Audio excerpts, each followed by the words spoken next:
So hello everyone. In some of the previous videos, we were discussing about different water softening methods like lime soda, ion exchange process, and zeolite process. So I thought now I should make a video on comparison of all these three methods so that we can get a quick overview of how the process is going to take place and which process is having more merits over other and like that. So let us go with the mode. Let us see what is the difference between these three processes and let us revise all of them together at once. So if I like, this is my way of explaining, you can explain or compare these three processes on your basis, but I would really like you all to compare these three processes once you are done with these three, so that you have a quick glimpse of all the three processes and develop an expertise. So now let's see, if we start with definition, what was the process all about. So the soda lime process was all about, you obviously these three methods are used to remove the hardness, so the definition has to say that the process is used to remove the hardness, but here it is using lime and soda to do that, here it is using ion exchange resin to do that, and here it is using zeolite. And obviously the next step comes then, that which chemical you are using and what are they. So when you say that lime soda is utilized, then you should know what is lime and what is soda. So lime is nothing but calcium hydroxide, and soda is nothing but sodium carbonate. So with respect to chemicals used, if you want to compare them, so ion exchange process was using a resin, where resin is nothing but a polymer. It is an insoluble, cross-linked, long-chain organic microporous polymer. Polymer means poly and more, which is having many parts. So it is basically combined of monomers, different monomeric units joined together to give you this large molecular weight compound. And here in this polymer, it is having functional groups which are capable of exchanging their ions, and that is why you call it as an ion exchange resin, because these functional groups are having those which you can exchange. And like one of the example which we have seen in the video also, the polymer which we used was styrene divinyl benzene copolymer. Co means different monomers are there, so styrene and divinyl benzene are the two different monomers you have used. Now next is zeolite, and zeolite is nothing but a silicate, but you normally call it as sodium hydrated aluminosilicate. Short form you may represent it as Na2Z, but basically the formula is quite big, which is like sodium hydrated, because water of crystallization is there, alumino and silicate, and wherein you can see that x and y are an integer and they vary from 2 to 10 or 2 to 6 depending on x and y ratios. Different type of silicates are available in the market. Now coming to the classification, so lime soda process are only of two types, hot lime soda process and cold lime soda process, and it obviously depends on the temperature. If you're making it using it at room temperature, you will call it as a cold lime soda process. If you're heating it around 90 to 100 temperature, you will call it as a hot lime soda process. And then we saw that there were different containers, softeners also, like you can have a batch type process and you can have a continuous type of process. You can have catalyst spirector or sludge blanket type of process. Basically the process is of two types, but the softeners could be of 3-4 types. Now here what happens is, the process does not have any classification, but the resin do have. You can select two types of resin here, which is a cation exchange resin and an anion exchange resin. And if it is a cation exchange resin, obviously it is capable of exchanging its cation, so you represent it as RH, where H is the functional group of acid, could be SO3H, could be COOH. So and R is obviously a polymer. So you short form you represent it as RH, and as I said, the functional group are capable of exchanging ions. So here it is an acidic functional group which will exchange H, and in anion it is ROH. So OH comes from another functional group, let's say quaternary ammonium salt NR3 plus OH minus. So that functional group will give you OH minus. So cation and exchange resins can be used in order to exchange the cation and anion. Then in zeolite, the process does not have any classification as such, but the zeolite could be of two types, like natural and synthetic zeolite. And synthetic zeolite is actually known as permuted also.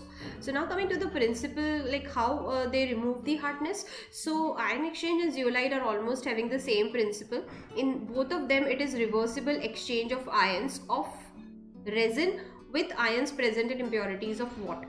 So it could be hardness also. Impurity mean any ion which is present in the water other than H plus and OH minus, because they are going to get exchanged with the resin. And again it is reversible, because the exchange can go in forward direction and it can go in backward direction. regeneration is possible. While in case of zeolite, also the reversible exchange is there of hardness producing cations, because here anions are not exchanged, so only calcium or magnesium is going to exchange, and that too with the sodium of zeolite, because sodium is Na2Z, so Na will be exchanged. So here also reversible exchange is taking place, here also regeneration is possible. While in case of lime soda, it is not exchange ions, in fact it is a proper reaction. So what you have to do is you have to convert those soluble hardness into insoluble precipitate, and then you have to filter the precipitate. So this is how you are going to remove the hardness. But how are you going to convert it into insoluble? Obviously by adding stoichiometric amount of lime and soda. If you want to understand that in detail, you can see the video which I have posted on lime and soda. Stoichiometric amount means you have to add them as per their valencies. So you have to judiciously add lime and soda, convert the hardness into precipitate, and filter the precipitate. Now let's go with the reactions. Now if you see the reactions which are mentioned here, lime soda means you are going to add soda in order to remove calcium as carbonate. Magnesium is always removed as hydroxide, so you have to add lime in order to remove it, and to remove this you have to add soda. So you have to add lime and soda both, while here you have to add soda. In zeolite, it is quite simple that the exchange of cations takes place. So you can see that the magnesium is actually reacting with the zeolite, and you're getting calcium and magnesium zeolite. Okay, so calcium and magnesium zeolite is formed, right? And then since the calcium and magnesium Z gets exhausted at one point of time, you have to regenerate. You need your Na back. So obviously a solution which contains sodium, which is like brine solution, you can use that brine solution, and you can regenerate your zeolite back. So there is a regeneration possibility. While in if you go with ion exchange resin process, first is cation exchange resin. So it will exchange the cation present in the hardness, and it will absorb that cation. And if it is anion, ROH, whatever it is like sulfate, chloride, nitrate, whatever anions are present, they'll be exchanged with anion exchange resin. OH minus is there. So your water containing H plus and OH minus, they both react and they form water. So use of these two ion exchange resin, you are actually removing your hardness. And then as I said that here also regeneration is possible, right? So how are you going to regenerate it is lying on you want H here, right? So which solution gives H? Obviously a acid. So we need to treat that with an acidic solution so that we get our H back and the regeneration is done. And for anion exchange resin we need OH back, and for that we'll select a base and we can retreat it and we can regenerate our cation and anion exchange resin both. Now let us just see how the pyrolysis look like. I hope you remember this was a continuous type of process wherein if you add lime soda and coagulant from top and raw water from here, and with the help of stirrer, if you stir them continuously, it allows the reaction to take place, and the precipitate which are formed, they get settled down at the bottom. That is known as sludge. So you can take them from the bottom, while the particle of water goes up, and here you have placed a filtering media. So if the particle of sludge are also coming, they will be filtered, entangled here in the network, and your soft water you can take from out. So this type of approach is used in the lime soda process, because you have to settle down the particles. So you have to judiciously select how much lime, how much soda, and how much coagulant. Coagulant will help the particle to settle down. Now this is about lime soda process. In zeolite, what happens is you have to supply your hard water from top. When the hard water falls on the zeolite bed, then there is reaction taking place. This particular zeolite reacts with that hardness, and it absorbs that hardness, and the water becomes free. The water comes down. Then you place a gravel here for the filtration purpose. So if any precipitate is coming down, it will be filtered, and then from the bottom you can take your soft water outlet. And at the same time, when I said that there is regeneration possibility, you want the reaction to go back, so at that time you need to supply your Na ion, which is like brine solution is used. So from the injector you can now spray your brine solution, which is going to help it in the regeneration. So this is all about zeolite process. Now let us go ahead with ion exchange process. As I said that there are two exchange resins, so the container is quite large, it is not broad, I mean it is not compact, it occupies a larger space because two containers are to be used. So if you supply your hard water from here, they get sprayed here. Cation exchange resin does it work. You can have a gravel also placed if required. So your cation exchange resin is going to react with your hardness and is going to make this solution like this. So all of the H plus goes down because all of the cations are exchanged here, while all of the anions are still left. So basically your hardness is removed here only. You can call this water as a soft water, but you want to purify the water further for industrial purpose, and that is why you want to treat it further. So anions are still there, and for that you may allow it to pass to the next container wherein it falls down, and then the anion exchange resin is also there, which is going to react with that let me go back, react with this chloride ion, and then this is RCl and OH minus. So this anion is absorbed here and OH minus goes down. So up till now your water is further purified, H plus and OH minus goes down, and you can take your soft water from here. Needless to say that there is regeneration possibility. So in order to go the back to the reaction, reversible reaction, you need an H plus solution, and that is why a acid solution is used here, and which is used for regeneration of cation exchange resin. At the same time here I need OH back, so a base solution is used for regeneration. So that is how ion exchange resin look like. Now coming to the demerits of the processes like lime soda process do have a sludge problem, because lot of the precipitate is formed and that is very difficult to keep it. You need to dispose it off, so that is a big problem. Softening capacity is comparatively less in comparison to these two. Obviously it is a slow process. Manual and skill supervision is required. Yes, it is a manual process because then at every stage you have to calculate how much lime soda is required, how much coagulant, and stirring speed, and water inlet, outlet, everything needs to be maintained. So obviously it's a manual process. And the treated water contains soluble salts. The treated water still contains many of the salts, because you're going to get precipitate, that calcium and magnesium. But what about rest other salts which come in the water because of addition of lime and soda? And that is why you cannot use such type of water in high pressure boiler or industry. While in ion exchange, it's a costly process because the chemicals, the resins required are comparatively costly, and the softened water may not be totally free from especially bacterial impurities, because it is removed in lime soda process. And here also turbid water affects the performance of process, because if turbidity is there in the water, it may clog the pores here also. But it is a disadvantage. The process can work, but the efficiency could be lost.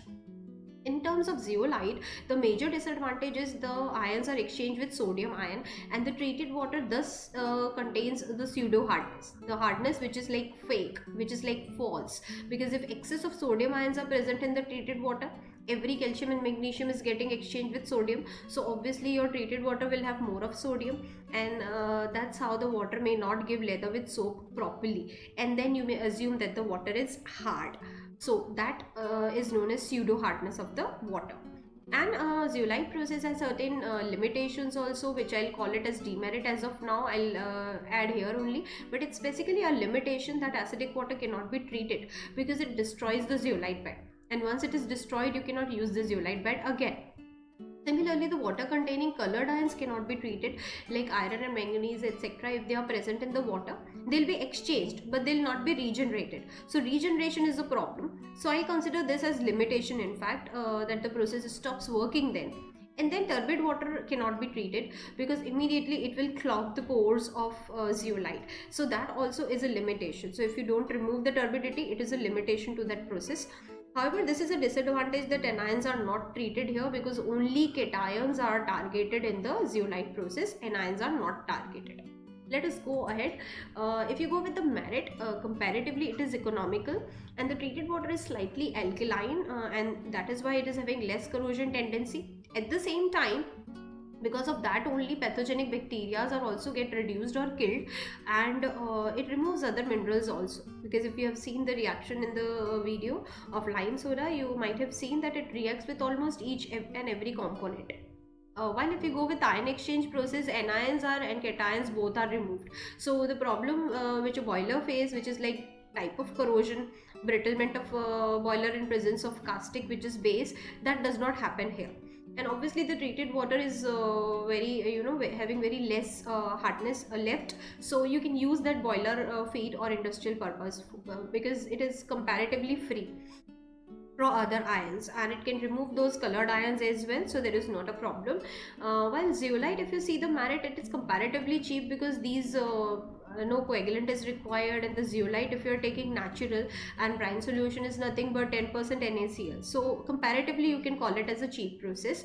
It requires less skill and maintenance. Obviously the equipment is compact and occupies less space. You have seen that apparatus. So overall, if you want to see what is the efficiency, so it lies between 15 to 60.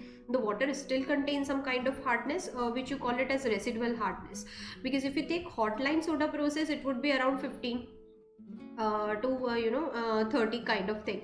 And if you go to hot lime soda process, it would be hot lime soda is 15 to 30, cold lime soda process is 50 to 60 ppm. So overall, if you want to see, it would be 15 to 60 ppm, while here the residual hardness is very very less. So with that, you can say that the water is extremely pure here, and here is around 10 ppm, so it is an intermediate process. Now some random thoughts which I got, you can write like the process can be, can be automated, but this cannot be automated. This is a manual process which works under gravity, so you cannot apply pressure, or you cannot automate the machine, and that is why highly skilled supervision and manual intervention is required. Manual error possibilities are also there, while here it is not like this. Occupies a huge space. Yes, it occupies huge space because apart from that, sedimentation column etc needs to be added sometime. It also occupies huge space, but this is comparatively compact and small. And the other name here, ion exchange process, is also known as demineralization process, because de means removal. It removes each and every mineral from the water, so it is also known as demineralization process. At the same time, synthetic zeolite are known as permutate, so the process is also known as permutate process. While in case of lime soda process, as such, there is no name, but you can call it as a precipitation process, because here the precipitate formation takes place. A lot of TDS and insoluble salts are produced, sludge are produced here at the end, while here no salt or sludge is produced. And here the salts are produced, but those are basically responsible for pseudo hardness, because that treated water contains more of sodium salt, while here in lime soda it is more than that, sodium also and other salts also. So with that, I think I'll be able to compare those three processes well. So do mention in the comment if you have any suggestions for the upcoming videos, and I hope you do like the videos. So just like the videos and subscribe the channel. Thank you.